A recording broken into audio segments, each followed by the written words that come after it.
देखिए, unified pension scheme new pension scheme से भी ज्यादा बदतर और खराब है और ये देश के कर्मचारियों के साथ एक बहुत बड़ा धोखा है।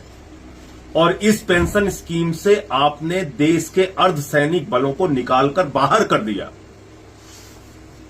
वो इस दायरे में नहीं आएंगे।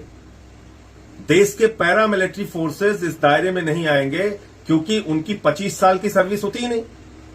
तो जब उनकी 25 साल की नौकरी होगी तभी आप यूनिफाइड पेंशन स्कीम का लाभ उनको देंगे, वरना 10,000 रुपए की पेंशन उनको मिलेगी।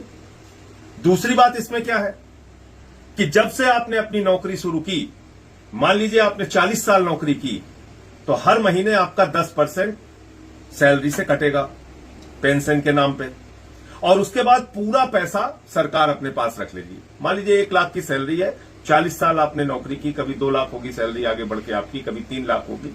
जितना पैसा आता है 10% के हिसाब से वो पूरा का पूरा पैसा सरकार रख लेगी अपने पास। उसके बाद क्या करेंगे?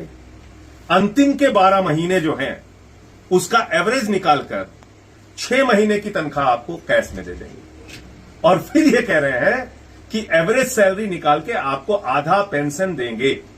पहले तो आपने एक बहुत बड़ा अमाउंट कर्मचारियों का मार लिया, लाखों रुपए जो अपनी पूरी जिंदगी में उनकी 10% कटौती के नाम पे इकट्ठा होगा। दूसरी चीज, आपने इससे अर्धसैनिक बलों को बाहर कर दिया। बड़ी संख्या में आपने इसमें कह दिया 25 साल की जब न्यूनतम आपकी सर्विस होगी, 20 साल से बढ़ाकर उसको 25 साल कर दिया कि न्यूनतम सर्विस जब आपकी 25 साल की होगी तभी आप इस यूनिफाइड पेंशन स्कीम के दायरे में आएंगे।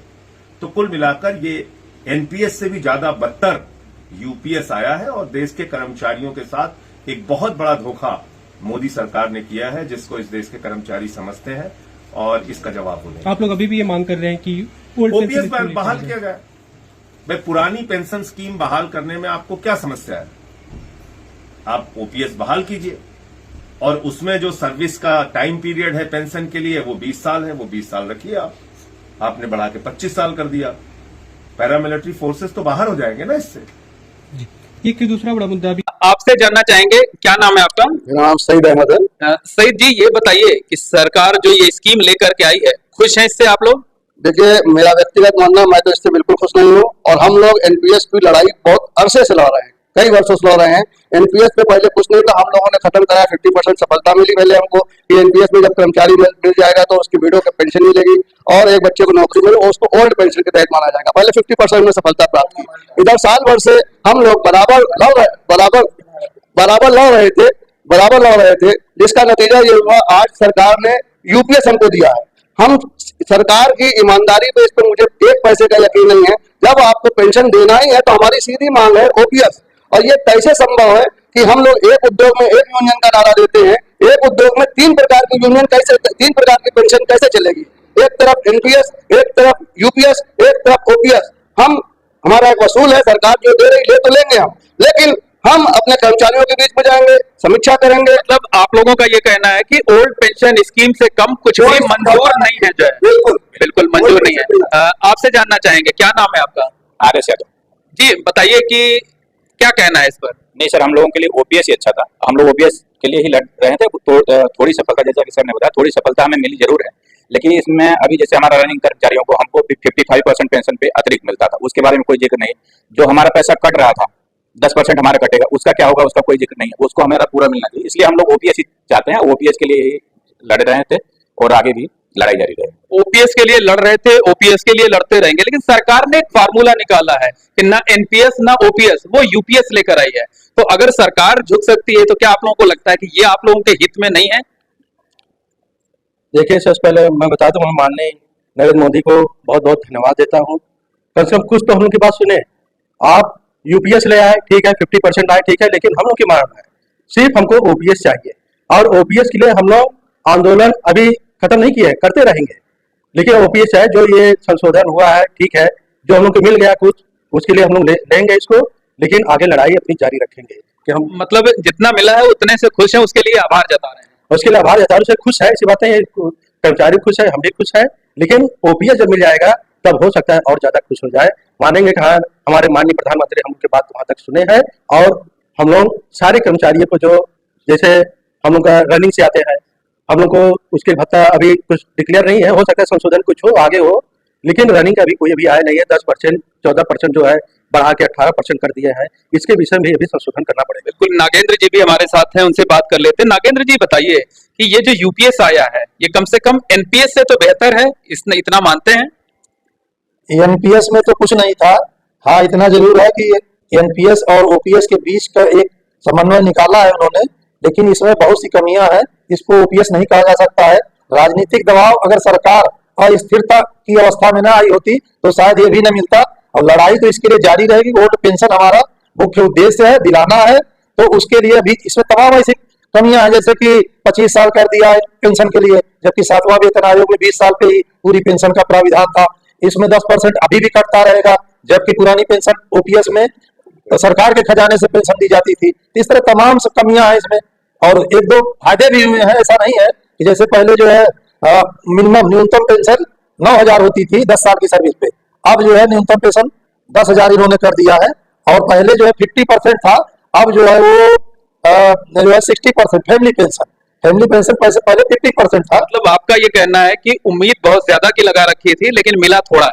जी हाँ, जितनी लड़ाई हम लोग लड़े उसके हिसाब से कम है। लड़ाई जारी रहेगी, और जिस तरह से हमारा देश और 1857 से लड़ाई लड़ते लड़ते 1947 में आजाद हुआ था, उसी तरह लड़ाई मेरी चलती रहेगी, और इसको सफलता हम लोग दिला के रहेंगे। ये हमारे comrade RD. Yadav, comrade DS. Yadav और भी लोग हैं। क्या नाम है आपका? सर सुरेंद्र बहादुर। सुरेंद्र जी, ये बताइए क्या कहना है, मंजूर है या नहीं मंजूर? इसको तो हम लोग बिल्कुल नहीं मंजूर करेंगे। हमको सिर्फ चाहिए तो ओपीएस चाहिए। ओपीएस के अलावा कोई समझौता नहीं, इसमें कोई संशोधन हमें नहीं चाहिए। लेकिन सरकार कह रही है कि इसमें तमाम जो है ऐसे प्रावधान किए गए जिससे कर्मचारियों को फायदा होगा। नहीं, सरकार तो जो लाई है सिर्फ लालीपाप दिखा रही है हमको। क्या इसमें अभी वो पूरा क्लियर भी नहीं किया है, तो इसके अंदर क्या है क्या नहीं है। तो हमको सिर्फ चाहिए ओपीएस चाहिए, और हमारे पूरे जो परिवार हैं, लोको पायलट है, उनको सिर्फ ओपीएस ही चाहिए। बिल्कुल, जो लोको पायलट है उनका कहना है कि सरकार जो लाई वो ठीक है, लेकिन हमको ओल्ड पेंशन स्कीम ही चाहिए। क्या नाम है आपका? मेरा नाम किशोर कुणाल है जी। क्या कहना है? हमको सिर्फ ओपीएस चाहिए। हाँ, पहले जो सरकार थी उससे तो हम संतुष्ट है नहीं, लेकिन हमको सिर्फ ओपीएस चाहिए। अच्छा, आपका क्या नाम है? जी, मेरा नाम रवि प्रकाश वर्मा है, सीनियर एलपी प्रयागराज। वर्मा जी, ये बताइए कि कांग्रेस पार्टी ये कह रही है कि सरकार ने सिर्फ नाम बदलकर कर्मचारियों के साथ छलावा किया है। अगर हमारी सरकार आएगी तो हम तुरंत ओल्ड पेंशन स्कीम लागू कर देंगे। जी, ये कांग्रेस का कहना सत्य है। अगर यूपीएस अगर इतना ही सही है तो क्यों नहीं जो है ओपीएस के अपने लिए भी यूपीएस लागू कर लें। जब यूपीएस अगर ओपीएस से सही है तो अपने लिए भी लागू कर लेंगे। अब क्यों हमें केवल ओपीएस का कोई विकल्प नहीं चाहिए, केवल चाहिए तो चाहिए ओपीएस चाहिए, बस मेरा बस इतना ही कहना है।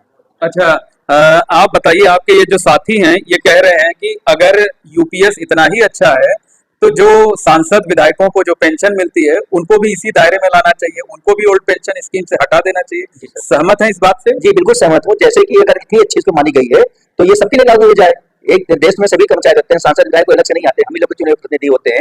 यदि हमको ये सुविधा दी जाए तुमको भी दी जा सकती है। और वैसे देखा जाए तो ओपीएस में इसमें तो एक बहुत अंतर है। बहुत सी सुविधाएं हमारी इसमें कर दी गई है। जैसे सर्विस लेंथ 25 साल होनी चाहिए थी, जो कि 7वें वेतन आयोग पहले 33 साल थी, 33 साल से 20 साल किया गया था, लेकिन इन्होंने 25 साल कर दिया है। और इसके अलावा जैसे हमारे रनिंग भाई हैं, इनके साथ जैसे कि रिटायरमेंट के बाद इनके हर सुविधा में 55% जो दिया जाता है, इसका उसको कोई विकल्प नहीं दिया गया है। ठीक है ना? तो इस तरह से उसमें एक उन्होंने सरकार ने दबाव के आगे, यूनियन के दबाव के आगे या विपक्ष के आगे जो है दबाव के आगे झुक करके उन्होंने थोड़ा सा संशोधन करके दे दिया है कि ओपीएस के नाम पर इनको एक थोड़ी सी सुविधाएं दी जा रही है रिटायर होने के बाद। बाकी बहुत कुछ इसमें नहीं है। मतलब जो है वही एनपीएस की तरह ये थोड़ा सा बदलाव किया गया है, नाम भर बदल दिया गया है। आपका क्या नाम है? डी.डी. यादव। क्या कहना है? ओपीएस चाहिए। ओपीएस ही चाहिए, इससे कम कुछ मंजूर नहीं। इससे कम। तो और भी लोग हैं। जी जी, क्या कहना है सईद साहब आपका? बस सर, आपने हमारे कर्मचारियों के ओपिनियन स्वयं जान लिया जो हम लोग जानना चाहते थे। अब हम लोग अपने केंद्रीय नेतृत्व शिव गोपाल मिश्रा, आर.डी. यादव जी, मंडल के मंडल मंत्री डी.एस. यादव और तमाम नेता और तमाम एम्प्लॉय के नेतृत्व में हम लोग एक बार खुला माहौल बनाएंगे और हर हालत में हमको ओपीएस चाहिए, हमारे एम्प्लॉय को ओपीएस चाहिए। ओपीएस से नीचे कोई मान नहीं होगा। ओपीएस हम लेकर रहेंगे, चाहे सरकार बदल के ले, चाहे इसी सरकार से ले। मतलब सरकार बदल भी सकते हैं? जी बिल्कुल, सरकार बदल सकते हैं। अभी खाली 240 पे टिके तब इन्होंने यूपीएस दिया है, इससे पहले ये भी देने का काम नहीं कर रहे थे। निश्चित तौर पर सरकार अस्थिर और गिरेगी, किसी न किसी मुद्दे पर गिरेगी। हम सरकार बदलने का काम करेंगे और ओपीएस लेकर रहेंगे। अच्छा, जो कांग्रेस पार्टी ने बात कही है कि अगर ये सरकार जो है ओल्ड पेंशन स्कीम नहीं लाती है, हमारी सरकार आएगी तो हम ले आएंगे, कर्मचारियों को इस पर भरोसा है? कर्मचारी को पूरा भरोसा कांग्रेस के ऊपर, और कांग्रेस जो वादा करती है वो करती है। कांग्रेस की देन है जो आज ये चीज हम लोग को मिल रहा है। ये सरकार आई, सीधा एनपीएस बना दी, एनपीएस से यूपीएस बना दी। अब देखिए क्या क्या और नियम लाती है, इसका कोई भरोसा नहीं। कांग्रेस ऐसा कभी नहीं किया है। कांग्रेस वैकेंसी निकालती थी, कभी लीक नहीं होता था, सब भर्तियां होती थी। आज कहाँ कुछ हो रहा है। आज हर मामला कुछ ना कुछ जाके कहीं अटक जाता है। सेफ्टी कैटेगरी के सारे ड्राइवर लोग ना छुट्टी मिलती, ना रेस्ट मिल रहा है। 18-18 घंटे ड्यूटी कर रहे हैं, लेकिन कोई सुनने वाला नहीं है। आपको गैंगमैन है, डेली रन ओवर हो रहे हैं। एक उसका कर्मचारी लगा दिया जाता है कॉन्ट्रैक्टर का, वो भी नहीं आता है। कर्मचारी आप लोग ये मानते हैं कि सरकार ने सिर्फ नाम बदला है, व्यवस्थाओं में कोई खास बदलाव नहीं किया है? जी हाँ, इन्होंने जो है सिर्फ थोड़ा सा संशोधन करके अपनी बात को रखा है और हम लोगों को कुछ फायदा हुआ है एनपीएस की तुलना में, क्योंकि जो है ये चाहते हैं कि ओपीएस शब्द हट जाए, वो शब्द हट जाए, तो वो इन्होंने किया, उसमें कुछ इन्होंने दिया।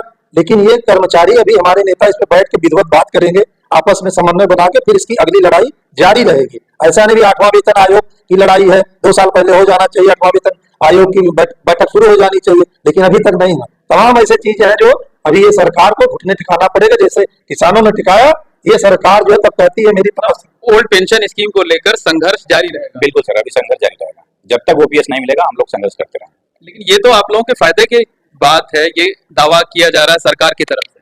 नहीं, सरकार देखिए जो दावा कर रहे हैं वो बिल्कुल गलत है। अगर इतना अच्छा है यूपीएस तो अपने कर्मचारी या मतलब नेता विधायकों को भी वही लागू कर दे तो ज़्यादा बेहतर रहेगा। तब हम जाने कि जो है यूपीएस अच्छा है, हमको चाहिए तो सिर्फ ओपीएस चाहिए। मतलब सिर्फ ओपीएस ही चाहिए, उसके अलावा कोई? जी हाँ, ओपीएस ही चाहिए। और ओपीएस में जो बदलाव इन्होंने करके दिया है वो ओपीएस, वो यूपीएस नहीं चाहिए, ऐसा कर्मचारियों का भी मत है और हम लोगों का भी अपना मत है। लेकिन अगर जो संगठन की बात आएगी, all India railway federation, Bharat central railway men's union जो कहेगी उसकी लड़ाई आगे लड़ी जाएगी। इसी के साथ में अपनी बात मतलब इसमें आप लोगों को फायदा नहीं है कुछ खास? कर्मचारियों के प्रति अगर आप ईमानदार हैं तो आप 3-3 प्रकार के यूनियन एक दो में क्यों चला रहे हैं? सिर्फ एक पेंशन चलाइए, ओल्ड पेंशन स्कीम। हमारे सारे एम्प्लॉय की ओल्ड पेंशन स्कीम है। 3 तरीके के पेंशन क्यों चला रहे हैं? आप संसद में अपने संसद कार्यालय में तो एक चलाते हैं, 2 में भर लेते हैं। आपको क्या जरूरत है ओपीएस की? इतने भत्ते तो आपको ऐसे ही मिलते रहते हैं, आपको पेंशन की क्या जरूरत है? पेंशन की जरूरत तो एम्प्लॉय को हो, रिटायरमेंट के बाद उसको जरूरत होती है। कितने लोग वृद्धाश्रम पहले किससे थे, कितने थे? इधर देखिए आप 10 साल में वृद्धाश्रम क्यों बढ़ गए? ये कहा जाए कि सरकार को इससे कोई फायदा होने वाला नहीं है, कर्मचारी खुश नहीं है। नहीं, कर्मचारी खुश नहीं है। कर्मचारी को इनको चाहिए ओपीएस, तो ओपीएस इनको दिलाया जाएगा। और जो ओपीएस लगी है इसमें ज्यादा नहीं है फायदा। जितने भी लोग जुड़े हुए हैं मैं जानता हूं उनकी सिर्फ इच्छा है ओनली ओपीएस।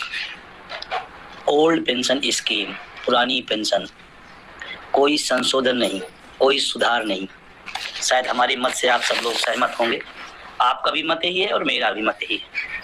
आपके पास सोशल मीडिया का एक ऑप्शन है और अगर इसको भी आप कमज़ोर करते हैं तो निश्चित रूप से हमारा मुद्दा भी कमज़ोर होगा। मैं सभी साथियों से चाहूँगा अपने जानने वाले अपने तमाम ग्रुपों में आप इसको शेयर कर दें, अधिक से अधिक लोग सब्सक्राइब करें।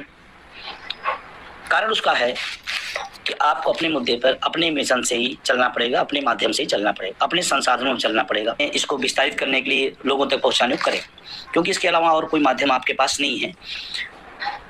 शासन व्यवस्था इस मुद्दे को दबाना चाहते हैं, मेन थीम की मीडिया इस मुद्दे को उठाना नहीं चाहते हैं। सभापति महोदय, जब बीजेपी की सरकार, जब बीजेपी के लोग विपक्ष में रहे तो ओपीएस की बातें किए। 10 साल से आप सत्ता चला रहे हो, 11वां बजट पेश कर रहे हो। पूरा देश आज ओपीएस के लिए, सरकारी कर्मचारी परेशान है। कहीं ओपीएस की चर्चा नहीं है, पुरानी पेंशन की कोई चर्चा नहीं है। सभापति महोदय, पुरानी पेंशन तो पुरानी पेंशन, हम मांग करते हैं। बहुत बड़े राष्ट्रभक्त आप बनते हो, मैं मांग करता हूं देश के पैरामिलिट्री फोर्सेस को आप पुरानी पेंशन दीजिए। मैं मांग करता हूं, आप राष्ट्रभक्त हैं ना, सीमा में जो सुरक्षा कर रहे हैं, जो शहादत झेल रहे हैं, मेरी मांग है कि आप उनकी ओपीएस दीजिए। वो आप ओपीएस नहीं दे पाओगे। इसी तरह से सभापति महोदय,